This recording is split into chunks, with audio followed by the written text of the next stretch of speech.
এই দুনিয়ার পথ পদবি পাইতে গেলে কত লবিং করা লাগে, কিন্তু মদিনাওয়ালার সাথে যখন আপনি সম্পর্ক করতে যাবেন কোনো ধরনের লোভিং লাগে না রে।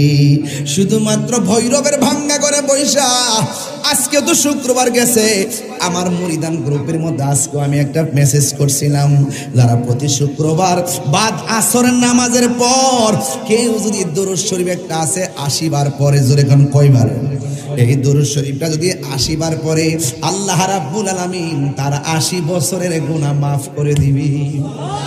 শুধুমাত্র তাই নয়, 80 বছর ধারাবাহিকভাবে ইবাদত করলে যতগুলো সওয়াব হবে আমার আল্লাহ রাব্বুল আলামিন এই 80 বার দরুদ শরীফ পড়ার কারণে 80 বছরের নেকি দান করে দিবে।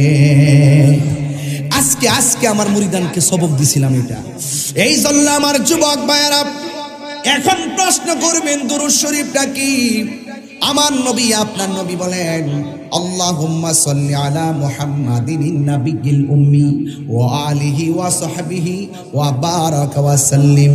এই দরুদ শরীফটা যদি কেউ 80 বার পড়ে রেকর্ড থেকে বের করে নিয়ে যাবেন, মোবাইলে রেকর্ড করে রাখবেন, আল্লাহুম্মা সাল্লি আলা সাইয়্যিদিনা মাওলানা মুহাম্মাদিন নাবিয়্যিল উম্মি ওয়া আলিহি ওয়া আসহাবিহি ওয়া বারাকা ওয়া সাল্লিম।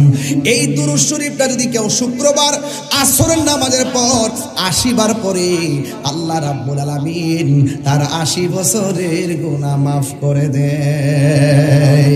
দে পাল তুলে দে মাঝি খেলা করিস না, ছেড়ে দে নৌকায় আমি, ছেড়ে দে নৌকায় আমি। এটা হাত তুলে কি গুণ হইব? দে দে পাল তুলে দে মাঝি খেলা করিস না, দে দে মাঝি